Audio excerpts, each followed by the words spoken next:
and welcome back to OTH Inside. I'm Jeff Heideck. Amy's off this week. James Vanderbeek was back in town in last night's mid-season finale of One Tree Hill. Let's get right to the recap.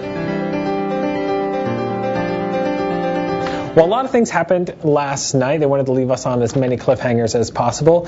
New episodes will return in January, but until then, we're left talking about what happened in last night's episode. Now, there were a few big events. One of the ones that I thought was the most shocking and frankly the most forced was the random promised hookup between Owen and Millie. Millie finally getting mad at Mouth for all of his antics with Gigi. Owen feeling rejected by Brooke yet again. They've decided that they're going to hook up. Owen got knocked off the wagon. He took a drink.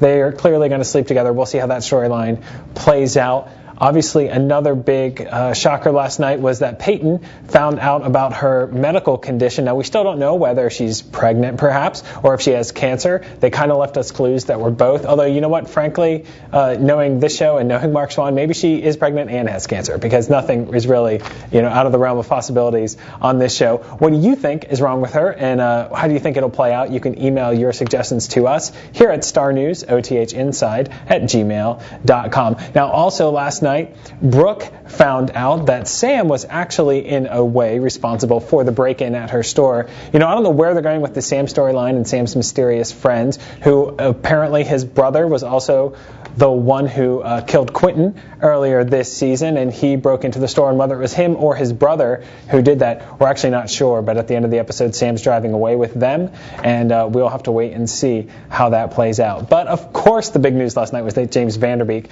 was on the show. Now, for the uninitiated, Dawson's Creek filmed in Wilmington for 6 years before One Tree Hill picked up its reins right after Dawson's Creek was canceled. James Vanderbeek, of course, played Dawson on that show. And, of course, Dawson Leary wanted to be a filmmaker. And who does James Vanderbeek play on One Tree Hill? But a director. We got up with Peter Kowalski, who was a director of photography on One Tree Hill and also worked as a camera operator on Dawson's Creek. And he said seeing James come back onto the set was a blast from the past. And he actually said James looks exactly the same, which I guess makes sense. He looked too old to be playing a high school student on Dawson, and maybe he's finally just growing into his looks. But we'll, of course, have more on James after the break back when we return in January, because he is going to be in 2 more episodes this season. Well, it's a holiday weekend, so we'll keep it quick this week. Happy holidays to all of you, and we will see you in January.